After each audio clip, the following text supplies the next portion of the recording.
ছবিতে যাকে দেখতে পাচ্ছেন সে হচ্ছে মাহাদি হাসান। সে একজন সমন্বয়ক। সে কি কারণে দিল্লি গেল, সে কি কারণে তার পাসপোর্ট করলো, সে কি কারণে কন্ট্যাক্ট ম্যারেজ করে ইউরোপে চলে যেতে চাচ্ছে, সেটা সবারই জানা দরকার। সে আসবে, প্রেস কনফারেন্স করবে, এরকম একটা ভিডিও এখন ভাইরাল। আমি বলবো ভাই, এরা হচ্ছে জুলাই ব্যবসায়ী।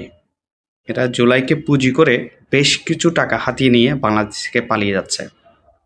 এদেরকে অতি শীঘ্রই বাংলাদেশে তো পাঠানো হবে, দিল্লি থেকে বাংলাদেশে পাঠানো হবে। এদের বিরুদ্ধে ব্যবস্থা নেওয়া উচিত, কারণ এই রকম ছেলেগুলো এই বয়সে যদি এই কাজটা করে, আগামীতে এরা পুরো দেশটাকে লুটপাট করে খেয়ে ফেলবে। তাই এদের যথাযথ ব্যবস্থা করে এই মাহাদি হাসানের সর্বোচ্চ শাস্তি আমরা দাবি করছি।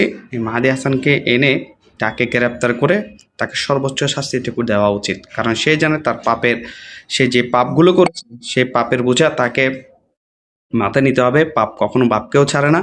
তা আমি বলবো, সবাই এই মাহাদি হাসানেরকে কি করা উচিত সেটা আপনারা অবশ্যই কমেন্ট করে জানাবেন।